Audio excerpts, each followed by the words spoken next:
Welcome back to the 365-Day Bible Challenge, Day 49.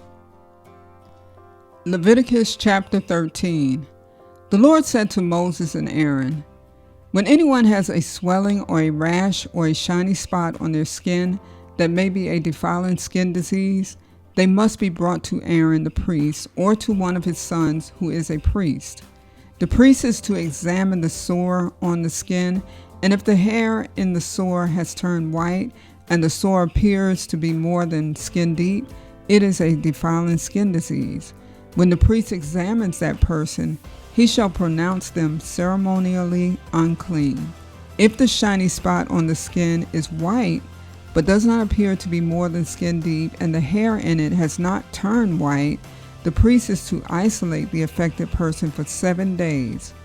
On the 7th day, the priest is to examine them, and if he sees that the sore is unchanged and has not spread in the skin, he is to isolate them for another 7 days. On the 7th day, the priest is to examine them again, and if the sore has faded and has not spread in the skin, the priest shall pronounce them clean. It is only a rash. They must wash their clothes, and they will be clean. But if the rash does spread in their skin after they have shown themselves to the priest to be pronounced clean, they must appear before the priest again. The priest is to examine that person, and if the rash has spread in the skin, he shall pronounce them unclean. It is a defiling skin disease. When anyone has a defiling skin disease, they must be brought to the priest. The priest is to examine them, and if there is a white swelling in the skin that has turned the hair white, and if there is raw flesh in the swelling, it is a chronic skin disease, and the priest shall pronounce them unclean. He is not to isolate them, because they are already unclean. If the disease breaks out all over their skin, and so far as the priest can see, it covers all the skin of the affected person from head to foot, the priest is to examine them. And if the disease has covered their whole body, he shall pronounce them clean. Since it has already turned white, they are clean. But whenever raw flesh appears on them, they will be unclean. When the priest sees the raw flesh, he shall pronounce them unclean. The raw flesh is unclean. They have a defiling disease. If the raw flesh changes and turns white, they must go to the priest. The priest is to examine them, and if the sores have turned white, the priest shall pronounce the affected person clean. Then they will be clean. When someone has a boil on their skin and it heals, and in the place where the boil was, a white swelling or reddish white spot appears, they must present themselves to the priest. The priest is to examine it, and if it appears to be more than skin deep, and the hair in it has turned white, the priest shall pronounce that person unclean. It is a defiling skin disease that has broken out where the boil was. But if, when the priest examines it, there is no white hair in it, and it is no more than skin deep and has faded, then the priest is to isolate them for 7 days. If it is spreading in the skin, the priest shall pronounce them unclean. It is a defiling disease. But if the spot is unchanged and has not spread, it is only a scar from the boil, and the priest shall pronounce them clean. When someone has a burn on their skin, and a reddish white or white spot appears in the raw flesh of the burn, the priest is to examine the spot, and if the hair in it has turned white, and it appears to be more than skin deep, it is a defiling disease that has broken out in the burn. The priest shall pronounce them unclean. It is a defiling skin disease. But if the priest examines it, and there is no white hair in the spot, and if it is not more than skin deep and has faded, then the priest is to isolate them for 7 days. On the 7th day, the priest is to examine that person, and if it is spreading in the skin, the priest shall pronounce them unclean. It is a defiling skin disease. If, however, the spot is unchanged and has not spread in the skin, but has faded, it is a swelling from the burn, and the priest shall pronounce them clean. It is only a scar from the burn. If a man or woman has a sore on their head or chin, the priest is to examine the sore, and if it appears to be more than skin deep, and the hair in it is yellow and thin, the priest shall pronounce them unclean. It is a defiling skin disease on the head or chin. But if, when the priest examines the sore, it does not seem to be more than skin deep, and there is no black hair in it, then the priest is to isolate the affected person for 7 days. On the 7th day, the priest is to examine the sore, and if it has not spread and there is no yellow hair in it, and it does not appear to be more than skin deep, then the man or woman must shave themselves, except for the affected area, and the priest is to keep them isolated another 7 days. On the 7th day, the priest is to examine the sore, and if it has not spread in the skin and appears to be no more than skin deep, the priest shall pronounce them clean. They must wash their clothes, and they will be clean. But if the sore does spread in the skin after they are pronounced clean, the priest is to examine them, and if he finds that the sore has spread in the skin, he does not need to look for yellow hair. They are unclean. If, however, the sore is unchanged so far as the priest can see, and if black hair is grown in it, the affected person is healed. They are clean, and the priest shall pronounce them clean. When a man or woman has white spots on the skin, the priest is to examine them, and if the spots are dull white, it is a harmless rash that has broken out on the skin. They are clean. A man who has lost his hair and is bald is clean.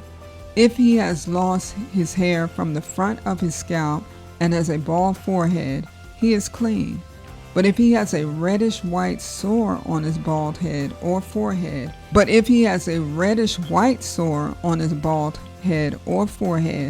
it is a defiling disease breaking out on its head or forehead.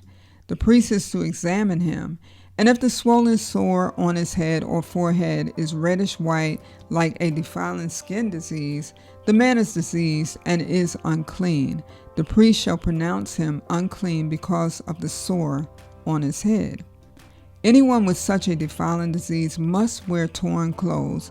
Let their hair be unkempt, cover the lower part of their face, and cry out, "Unclean, unclean!" As long as they have the disease, they remain unclean. They must live alone. They must live outside the camp. As for any fabric that is spoiled with a defiling mold, any woolen or linen clothing, any woven or knitted material of linen or wool, any leather or anything made of leather, if the affected area in the fabric, the leather, the woven or knitted material, or any leather article is greenish or reddish, it is a defiling mold and must be shown to the priest. The priest is to examine the affected area and isolate the article for 7 days. On the 7th day, he is to examine it, and if the mold has spread in the fabric, the woven or knitted material, or the leather, whatever its use, it is a persistent defiling mold. The article is unclean. He must burn the fabric, the woven or knitted material of wool or linen, or any leather article that has been spoiled. Because the defiling mold is persistent, the article must be burned. But if, when the priest examines it, the mold has not spread in the fabric, the woven or knitted material, or the leather article, he shall order that the spoiled article be washed. Then he is to isolate it for another 7 days. After the article has been washed, the priest is to examine it again, and if the mold has not changed its appearance, even though it has not spread, it is unclean. Burn it, no matter which side of the fabric has been spoiled. If, when the priest examines it, the mold has faded after the article has been washed, he is to tear the spoiled part of the fabric, the leather, or the woven or knitted material. But if it reappears in the fabric, in the woven or knitted material, or in the leather article, it is a spreading mold. Whatever has the mold must be burned. Any fabric, woven or knitted material, or any leather article that has been washed and is rid of the mold must be washed again. Then it will be clean. These are the regulations concerning defiling molds in woolen or linen clothing, woven or knitted material, or any leather article, for pronouncing them clean or unclean. Leviticus chapter 14. The Lord said to Moses, "These are the regulations for any diseased person at the time of their ceremonial cleansing, when they are brought to the priest. The priest is to go outside the camp and examine them, and if they have been healed of their defiling skin disease, the priest shall order that 2 live clean birds and some cedar wood, scarlet yarn, and hyssop be brought for the person to be cleansed. Then the priest shall order that one of the birds be killed over fresh water in a clay pot. He is then to take the live bird and dip it, together with the cedar wood, the scarlet yarn, and the hyssop, into the blood of the bird that was killed over the fresh water. 7 times he shall sprinkle the one to be cleansed of the defiling disease, and then pronounce him clean. After that, he is to release the live bird in the open fields. The person to be cleansed must wash their clothes, shave off all their hair, and bathe with water. Then they will be ceremonially clean.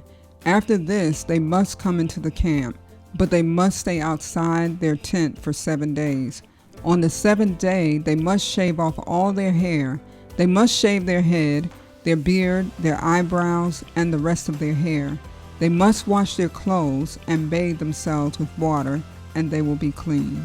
On the 8th day, they must bring 2 male lambs and 1 ewe lamb a year old, each without defect, along with 3/10 of an ephah of the finest flour mixed with olive oil for a grain offering, and 1 log of oil. The priest who pronounces them clean shall present both the one to be cleansed and their offering before the Lord at the entrance to the tent of meeting. Then the priest is to take one of the male lambs and offer it as a guilt offering, along with the log of oil.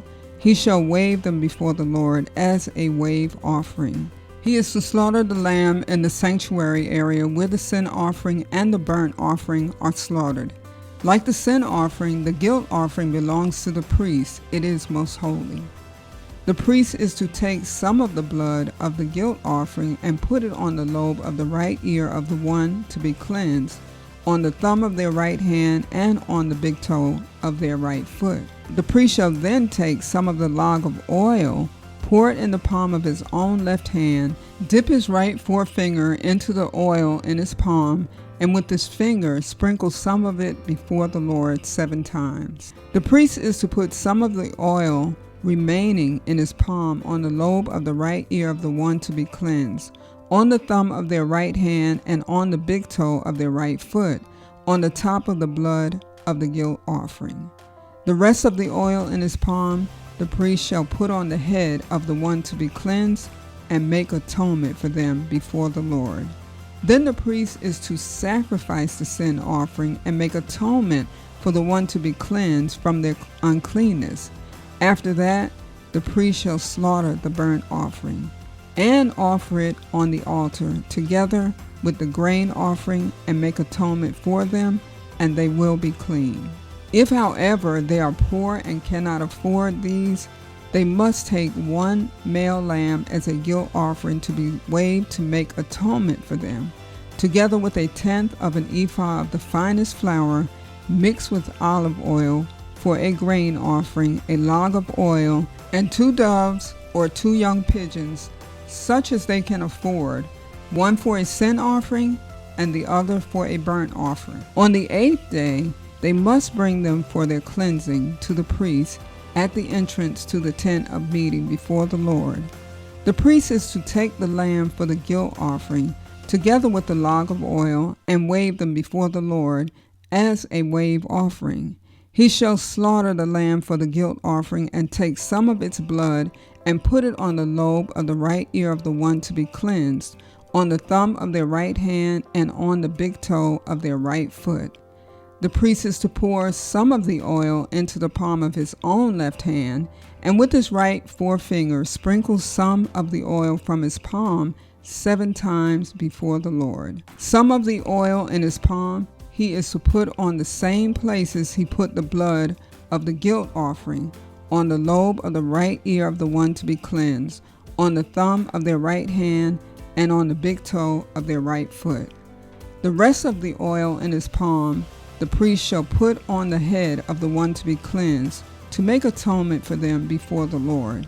Then he shall sacrifice the doves or the young pigeons, such as the person can afford, one as a sin offering and the other as a burnt offering, together with the grain offering. In this way the priest will make atonement before the Lord on behalf of the one to be cleansed. These are the regulations for anyone who has a defiling skin disease and who cannot afford the regular offerings for their cleansing. The Lord said to Moses and Aaron, "When you enter the land of Canaan, which I am giving you as your possession, and I put a spreading mold in a house in that land, the owner of the house must go and tell the priest, 'I have seen something that looks like a defiling mold in my house.' The priest is to order the house to be emptied before he goes in to examine the mold, so that nothing in the house will be pronounced unclean.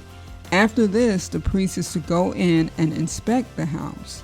He is to examine the mold on the walls, and if it has greenish or reddish depressions that appear to be deeper than the surface of the wall, the priest shall go out the doorway of the house and close it up for 7 days.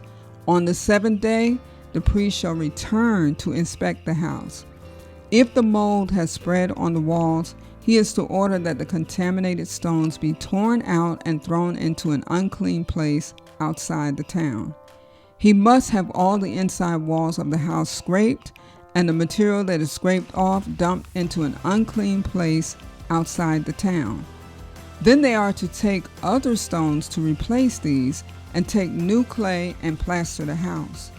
If the defiling mold reappears in the house after the stones have been torn out and the house scraped and plastered, the priest is to go and examine it, and if the mold has spread in the house, it is a persistent defiling mold, the house is unclean. It must be torn down, its stones, timbers, and all the plaster, and taken out of the town to an unclean place. Anyone who goes into the house while it is closed up will be unclean till evening. Anyone who sleeps or eats in the house must wash their clothes. But if the priest comes to examine it, and the mold has not spread after the house has been plastered, he shall pronounce the house clean, because the defiling mold is gone. To purify the house, he is to take 2 birds and some cedar wood, scarlet yarn, and hyssop. He shall kill one of the birds over fresh water in a clay pot. Then he is to take the cedar wood, the hyssop, and the scarlet yarn, and the live bird, dip them into the blood of the dead bird and the fresh water, and sprinkle the house 7 times. He shall purify the house with the bird's blood, the fresh water, the live bird, the cedar wood, the hyssop, and the scarlet yarn. Then he is to release the live bird in the open fields outside the town. In this way, he will make atonement for the house, and it will be clean. These are the regulations for any defiling skin disease, for a sore, for defiling molds in fabric or in a house, and for a swelling, a rash, or a shiny spot, to determine when something is clean or unclean. These are the regulations for defiling skin diseases and defiling molds.